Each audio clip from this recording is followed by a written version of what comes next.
QATV, in compliance with FCC regulations, is prohibited from exercising control over the content of independent, member-produced public access programming.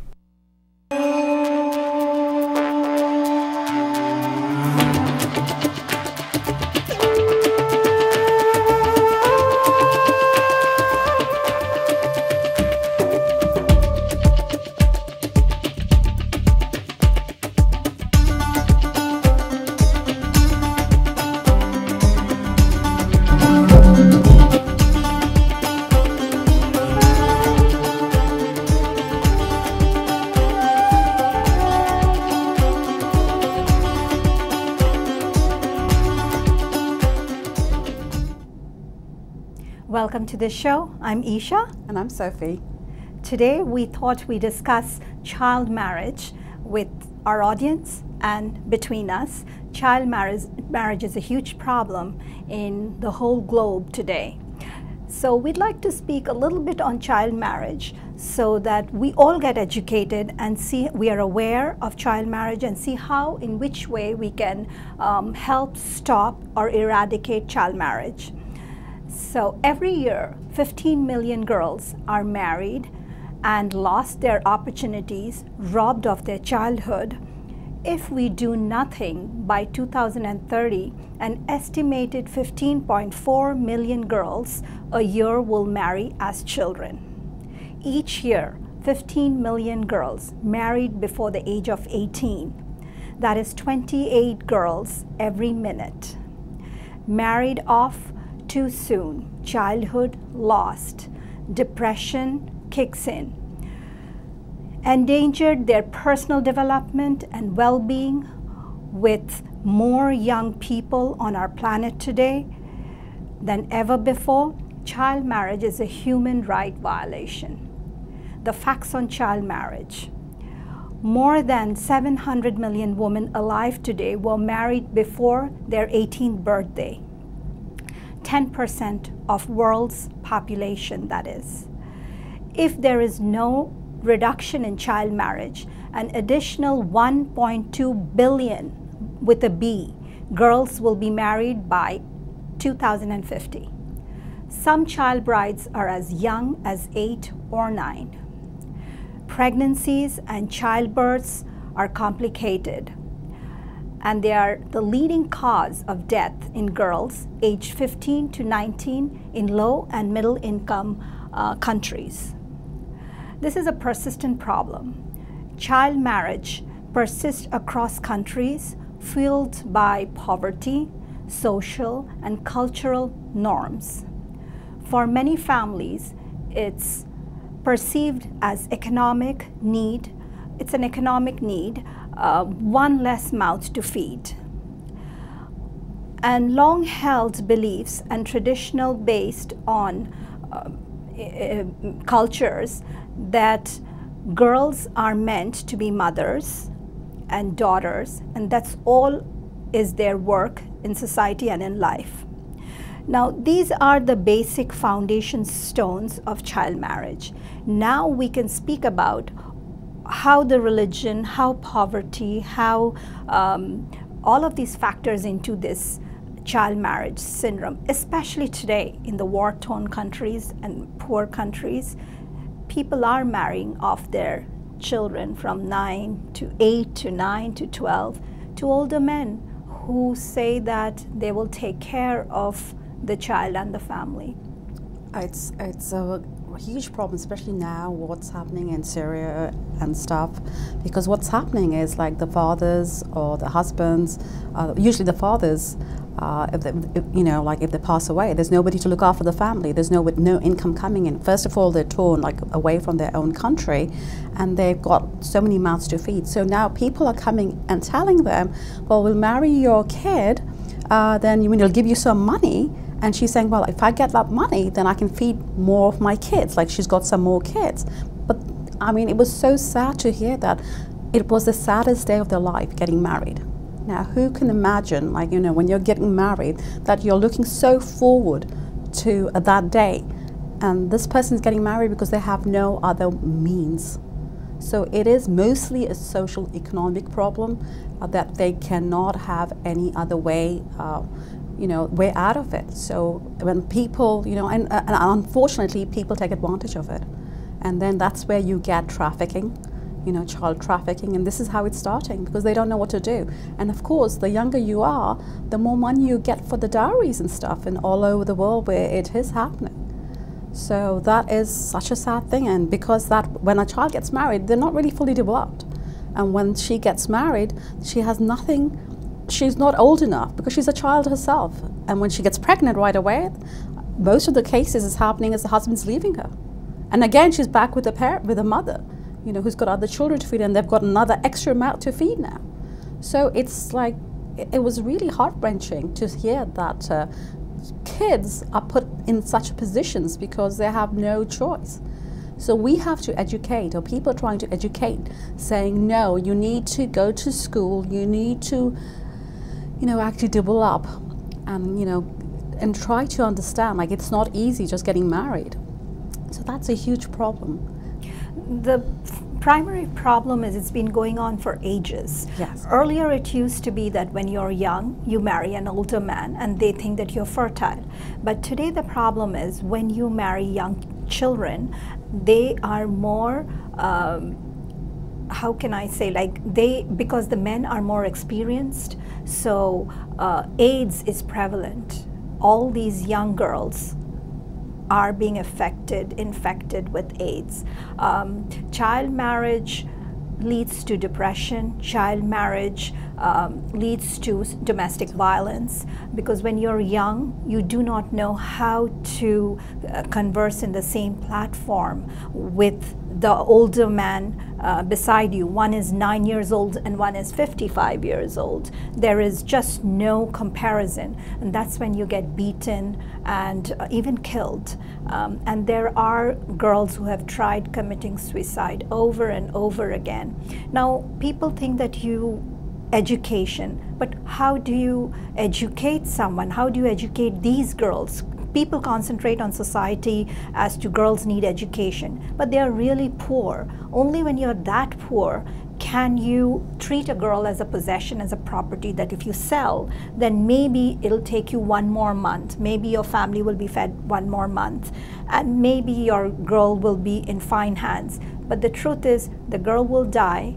The girl will have infected herself with AIDS, or it also could be that ultimately she's left, like you mentioned, and she's back to her parents' house, and you have one more and then one more mouth to feed, and then ultimately she's basically a sex slave. She is. Not only that, when a child gets married, when she's 10, 12 years old, she gets pregnant, she's not fully developed. So a lot of times what happens is these children die in childbirth because they themselves are not fully developed, and there's no they don't know what's right from wrong, so they have no, and sometimes even if they get married to people some 14 years old are getting married to 17-year-old because they want them to be safe. What's happening too is the families think if we get them married, then they will be not in the predator, the person who's preying on them. So they want them to get married. So that's another reason people get them married, like in old villages and stuff, is because so people, the girls don't come into harm, they don't get raped and stuff. So that way they can go to the husband's house, they can look after them, and it's really tough on girls. Any which way you look, it's tough on girls. It's such a sad thing to think that a girl is born, and as soon as she's born, the parents are thinking about dowries, and the parents are thinking, oh my God, okay, she's got to be safe till her marriage, a virginity. So that comes into play too, and there are a lot of older men praying. As you said, it's sex slaves. It is very difficult, and there is places where the girls are so used to, in some communities, that they're known as sex slaves. So even if they want to get married, then they're not sex slaves, but because they have a reputation as a community, then it's really hard for them to actually get married, or they want them to get married so they don't have that stigma attached to them. So it's really difficult, like, you know, like for being a woman, and if you have that tendency to say, oh, you know, like I need to make sure that my daughter is safe, so get married earlier. Unfortunately, that just doesn't help, and that's why you get more children who are having children. And then what do? And that's why a population will be, you know, like so much more, and they wouldn't know how to look after themselves. So, or to train the next generation, because we need to say, because what's happened too is the, you know, the grandmothers, the aunts, or whatever, the arranged marriages, that says, well, it happened to us and we are fine, so you can also do the same thing again. No, the times have changed. We need to change. We need to look after. We need to look after them and say, you know, we need to stop this. And 15 million is not a small number. So if every year 15 million girls are married, they are robbed of education, they are robbed of opportunities. That's a crime. That's just exactly mentioned by UN as a human right violation. It is. So every country, because right now we have global migration going on from Africa, Sub-Saharan, from Middle East, from South Asia, Far East, and all of these cultures and countries believe in child marriage because, first of all, they are middle income or poor countries. So all they are thinking is, well, how do I sell my daughter? I will call it selling because they think they are getting her married, but in reality, you're selling your daughter. You're selling your daughter to be safe in your mind. Right. But you as a mother or as a father very well know what goes on when someone marries, someone of that age difference marries. It's a rape. And it's accepted rape because it's her husband who has been sleeping with her. So it's an accepted rape. But it is not an accepted rape because that poor little girl will never know how to develop the right way like any other girls would never have a proper education, would never see the daylight, because by the time she will deliver one child, then, you know, when they work around the clock in the house, as well as they also start supporting their families, because even their husbands' homes, they go cleaning other homes, they take small jobs. So basically you have lost not only childhood, adolescence, as well as whole of your life. And then she gets involved with the family thinking, this is my family, so I keep working. And that's how the girl keeps working, providing for the family. And then if she becomes a widow, which is quite possible, because when you're marrying a man of that age, you will definitely be a widow. And once she's a widow, then there is no one to look after her. So this girl who started her life at 8 years old, 9 years old, or even 12 years old, this girl is never going to see a day in her life where you can stop and say the sun is bright or the moon is beautiful, because all she can think of is how to get the day by. So we are very interested in pursuing this topic of child marriage, and this is a community where we do have immigrants from all over the world, and they kind of accept it in their culture because, as Soph mentioned, that the grandmothers have done it. So it's kind of all right, but it's really not all right. Today's girls should find a way to be financially independent, and that's all comes down to, the reason for the show was, why don't global corporates do something that vocational trainings that is now very prevalent in Switzerland, is that way the girls get educated, not just education going through school, because she's never going to see school. She's never going to see a high school. She's getting married at 8 or 9. This girl is not seeing any kind of school. And even if she studies till 8 or 9, what is she going to earn with an 8 and 9 year old degree, you know, at schools? So what she's going to do is basically she's either a sex slave, or she's dead, or she's working menial labor. So this particular girl has no future. So the corporates can bring in vocational training where they teach you how to farm, where they teach you how to do small things that they can sell. They can make, you know, maybe give small loans. And that way this girl may one day rebel at the age of 18 and say, I want to stand on my own feet. And that's the whole point of doing this show. because in a culture like America, it's accepted to fight. But in a culture in the Sub-Saharan, in South Asia, in Middle East, you have no say, you have no voice when you are of that level, when you are of that poverty or economic circle. That's when you have to say that, no, you have to rebel yourself. So at 18, if you know some kind of trade, some kind of skill that you can sell and you can make some money, then you will not be a possession, you will not be a property. You in fact are going to be somebody who is going to bring in money, and this way in future we do not have to deal with child labor or child marriages. It leads to a lot of it just leads to a lot of you know, sadness actually in a lot of population that doesn't know how to look after themselves, and we need to change that.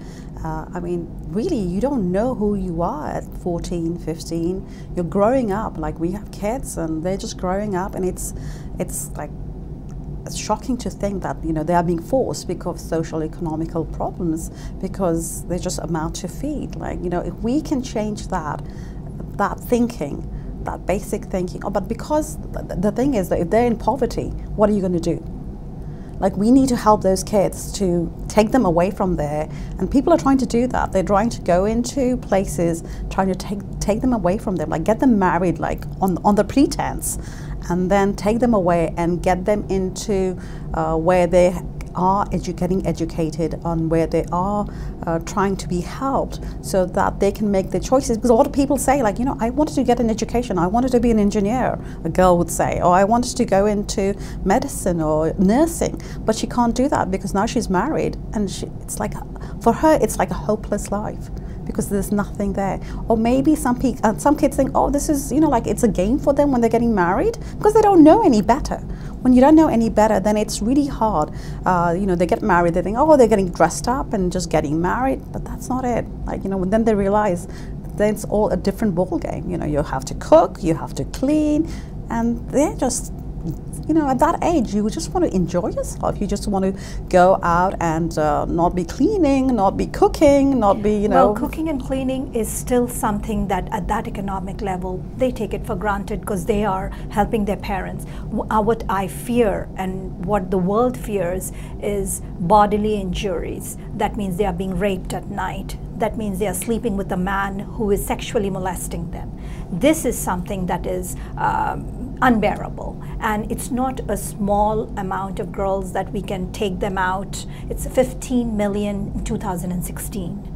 What it can grow, as we heard, that it was going to be a billion, 1.2 billion by 2050. Now, why should we wait for 2050 to become 1.2 billion? Why can't we, or why should we not be aware and do everything possible to stop child marriage?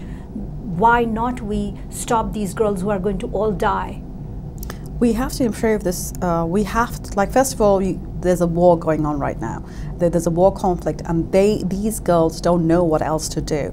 The parents don't know, the mothers don't know what to do with the girls, because they are getting raped. You know, they are getting into where they are in danger. So they're saying, like, instead of that, if like somebody is offering them, unfortunately, these people are not offering them. They're taking, you know, like, they're making them sex slaves, but they are taking them, you know, getting them married, and then they realize, like, oh my God, like, he was just lying to us. He doesn't want to get married to this person, you know, this young kid. She didn't want to get her married anyway, but because of the situation they are in, there's no hope. You know, and then a lot of times it's culturally, it's okay, like, you know, to get married young. It's okay to have because I don't know if they want to, like, let go of their, I mean, you cannot just let go of your responsibility. You have to be responsible for a child. You brought up a child in this world. You need to be responsible for a child. And how do we tell that to parents? You know, like, you need to be responsible for your child. You just cannot leave your child and think that they can manage for themselves. If they can do some sort of work, as you said, like get into some sort of trade, then that will help them out and also help her out, so that she's not thrown into a situation where she is, you know, where she is vulnerable. That's exactly what the point is, you know, like do not treat, or the child should not be, a girl child should not be treated as a possession and a property. She does not have to be put into the position of being vulnerable. She does not have to deal with somebody hurting her. So the ultimate is, we know that in the community we have people from all over the world right here. So if each one of you pass this message along, that we will not accept child marriage in your own villages, in your own towns, in your own cities, globally, we can solve some kind of a problem. Secondly is, if the girl starts possessing wealth, and that can be done in these situations, is by learning some skills, which the government needs to help, the corporations need to help, the charities need to help. If she starts learning skills early on in life, apart from going to school to study A, B, C, D, E, we start learning skills, then she sells her skills and earns money. Once she earns money, then she can support the family who thinks her to be a burden. So all of these little causes that we all can work, each one of us can work. One person can make such a huge difference. So each one of the people in the community, if they relate back to their old homes, old countries, old towns, and old cities, they can solve even one girl at a time. I do not think we can make this 1.2 billion number be a reality. And if we do so, it's a shame on each one of us. Because we are responsible as human beings living on this earth. We don't want this to happen. We want to help our children. We want to help the children of the world. And because if we don't do something, it'll affect each and every one of us. And that is going to hurt us, like hurt our world. You know, we need to look after our world. The population is growing, and we need to take care of it right now, because if we let this happen, then we'll have people who are really not be able to function, because they're not able to function in this world, living the way what's happening right now in camps or in villages or wherever they are, because it's not an acceptable, and we have to make sure and tell this is not an acceptable practice. This cannot happen. Even though most of the countries have supposedly an 18, you know, you have to be 18 to get married, but what's happening is they're getting married in secret, and people are keeping quiet about it. Because if the government finds out in most of these countries, they are in trouble. But because of the way they think, the way the way the community culturally thinks, they think it's acceptable, but it isn't. It is not anymore, because we need to eradicate this kind of behavior. We need to stop this child sexual abuse, especially women, because we know that the boys are getting also in this population, but most of the time it's just girls, because they tend to be the younger age. They tend to be, you know, like just passed on. So we need to really look after that, and we need to change the way these people think. So I hope you pass along this message that we have for you today. We stand for eradicating child marriage in every form and every way. Each one of you, if you can help one child, we do not want to see the 1.2 billion in 2050 be a reality. And we would love to see that the governments extend the marriage age, like we have the smoking age from 18, or the alcohol going to 21. It's a request to the governments to say that instead of 18, let's take it to 21. That way, it's a crime, and they are criminally prosecuted if such marriages are brought into justice. To all my viewers, I thank you for joining us, and I hope you will pass the message of child marriage. Help a child to be skilled and make her not a possession, not a property, but a breadwinner. Thank you once again. I'm Isha. And I'm Sophie. Thank you.